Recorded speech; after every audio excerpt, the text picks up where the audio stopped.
It was a cold and dark Friday night. I had just finished my late shift at the gas station and was making my way home.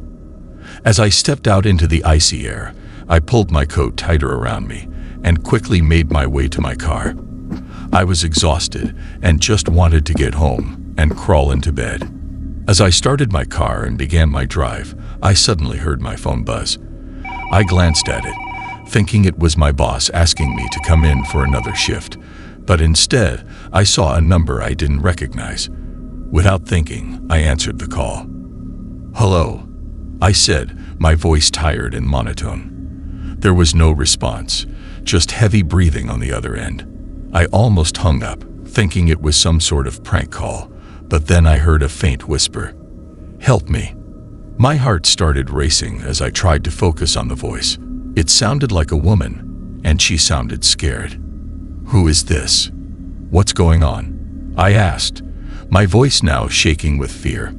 "He's coming for me. Please, help me," the voice pleaded. I could feel my hands starting to sweat as I kept the phone against my ear. I didn't know what to do, but I couldn't just hang up on this person. I could feel the adrenaline coursing through my veins as I tried to calm the person down. I asked her where she was and what was happening, but all she said was that she was in danger and needed help. Suddenly, the call dropped. I tried calling back, but the number was disconnected. I was left sitting in my car, heart racing, and feeling more scared than I ever had in my life. What if this person was telling the truth? What if they were being attacked or in a dangerous situation? Without hesitation, I called the police and told them about the call. They asked me for the number that had called me, but when I tried to look for it, it was no longer in my call history. I couldn't believe it. Was this some sort of joke? I started to question if I had imagined the whole thing. But then, I heard a knock on my window. It was a police officer asking me to step out of my car. They explained that they had tracked the call, and it had come from inside my car. My heart dropped as I remembered hearing the heavy breathing on the other end of the phone. I knew I hadn't imagined it. The police searched my car, but they didn't find anything. They told me it was probably just a prank call and I shouldn't worry about it. But I couldn't shake the feeling that something wasn't right. I drove home, constantly checking my rearview mirror, feeling like I was being watched. That night, I couldn't sleep. The events of the night kept replaying in my mind, and I couldn't get the woman's voice out of my head. I decided to do some research to see if I could find any information about the phone number that had called me. What I discovered chilled me to the bone. The phone number belonged to a woman who had gone missing months ago. Her case was still unsolved, and she was never found. The more I dug, the more I found out about her. She had been a regular customer at the gas station I worked at and had disappeared one night after leaving work. The police suspected that she had been kidnapped and possibly killed. I couldn't believe that the phone number from the strange call belonged to this missing woman. I decided to reach out to the police and tell them about the call. They were skeptical at first, but after I showed them my phone records, they took my statement seriously. They asked me to keep an eye out for anything suspicious and to report any strange phone calls or incidents. For weeks, I couldn't shake the feeling of being watched. I started to see things out of the corner of my eye, and I would hear strange noises at night. I couldn't be sure if it was just my imagination or if something was really going on. But then, one night, as I was getting ready for bed, I heard my phone buzz again. This time, it was the same number calling me. My heart started racing again as I answered the call. "Hello," I said, my voice trembling. This time, there was a voice on the other end. But it wasn't the woman from before. It was a deep, sinister voice that sent shivers down my spine. "You shouldn't have told the police. Now, you're next," the voice said before the call abruptly ended. I immediately called the police, but when they arrived, there was no trace of anyone or any calls on my phone. They told me I was probably just being paranoid, but I knew what I had heard. From that night on, I made sure to never be alone and always have someone checking on me. I still don't know what exactly happened that night, but I do know that I will never answer a strange call again. And I always make sure to lock my car doors, just in case someone or something is watching me.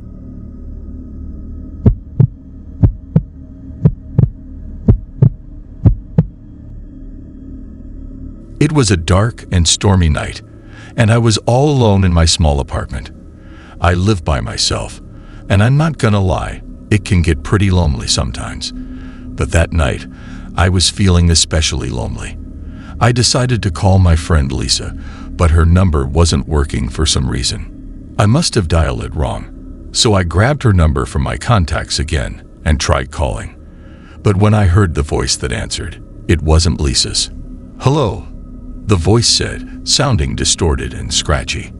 Hi. Is this Lisa?" I asked, confused. "No, this is not Lisa. Who is this?" I thought maybe I got the wrong number again, so I apologized and hung up. But then my phone rang again, and it was the same number. "Hello," I answered cautiously. "I know who you are," the voice said, and I could feel my heart pounding in my chest. "Excuse me, who is this?" I asked, now feeling a bit scared. "You shouldn't have called this number. You should have never called me," the voice said, and then the line went dead. I was shaking now, not sure what to do. I tried calling Lisa again, but her number still wasn't going through. I started to feel like something was really wrong, and I couldn't explain why. I tried to shake it off and distract myself with some TV, but every time my phone rang, I jumped. In the midst of my fear and confusion, my doorbell suddenly rang. I cautiously walked to the door, my heart pounding with each step. I looked through the peephole, but I couldn't see anyone. I was about to dismiss it as just the wind, but then my phone rang again. Without thinking, I answered it. "I see you," the voice said, and I could hear someone breathing heavily on the other end.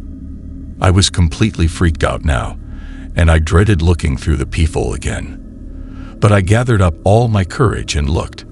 I saw a dark figure standing outside my door. I quickly turned off all the lights and waited, hoping whoever it was would go away. After what felt like hours, I mustered up the courage to check again.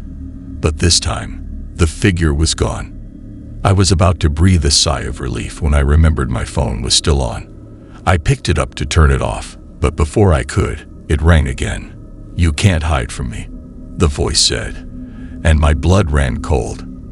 I turned off my phone and just sat there, trembling and unsure of what to do. I was about to call the police when I heard a loud bang on my door. I screamed and jumped off the couch, my heart racing. "Open the door," the voice yelled, and I could hear banging and kicking. Trembling, I ran to my room and locked the door behind me. I quickly called the police, and while I waited for them to arrive, I could hear the intruder talking on the phone outside my door. "You'll never find me," the voice said, "but I'll always find you." My entire body was shaking with fear, and I could feel tears streaming down my face. I didn't know what was happening or why this person was after me. And then it hit me. It was because of the wrong number I had called.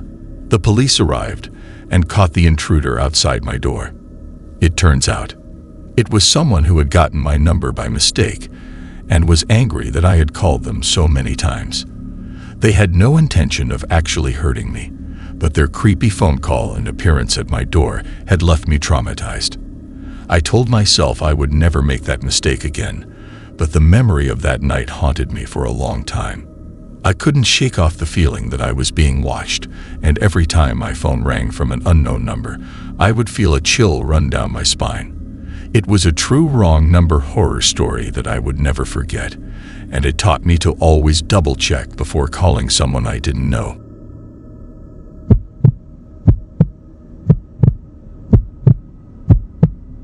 I never thought I would have a horror story to tell. I'm just a regular guy with a regular job and a regular life. But one random night, everything changed when I received a call from a wrong number. I was home alone, watching TV and enjoying some pizza when my phone rang. I didn't recognize the number, but I answered anyway. "Hello," I said, trying to sound confident. There was no response, just heavy breathing on the other end. I thought it was a prank call, but then a voice spoke. "Help me," the voice whispered. I was taken aback. It sounded like a woman, but she sounded scared. I asked her what was wrong, but she just kept begging for help. I could feel my heart racing as I listened to her pleas.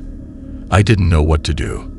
I wanted to hang up and forget the whole thing, but something inside me told me I had to help this person. So I asked where she was, and she gave me an address. It was only a few blocks away, so I decided to go check it out. As I approached the address, I felt a sense of dread wash over me. The house was old and dilapidated, with cracked windows and peeling paint. I hesitated for a moment, but then I remembered the woman's voice, and my curiosity got the best of me. I cautiously stepped inside the house and immediately felt a chill run down my spine. It was dark and musty, and I could hear creaking floorboards as I made my way through the corridor. I found the source of the voice in the basement. There was a woman, chained to the wall and covered in bruises. She looked like she had been there for days. My heart broke for her, and I immediately went to unchain her. But as I got closer, she suddenly turned towards me with an eerie smile on her face. I froze, not sure what to do. Then she started laughing, a haunting cackle that filled the room. "You shouldn't have come here," she said, still laughing. I couldn't move. I was paralyzed with fear as she continued to laugh and taunt me. And then she disappeared, just like that. It was like she was never there. I ran out of that house as fast as I could. I didn't care about the woman anymore. I just wanted to get away from that place. As I left, I heard the phone ringing again. I didn't answer it. I just ran and never looked back. I don't know who that woman was or what happened to her. All I know is that I'll never forget that night. It still gives me chills when I think about it. And I can't help but wonder if it was all just a sick joke or if something truly evil was at play. One thing is for sure, it was a true wrong number horror story that I will never forget. And now, whenever I get a call from an unknown number, I can't help but feel a tinge of fear and wonder if it's her calling again.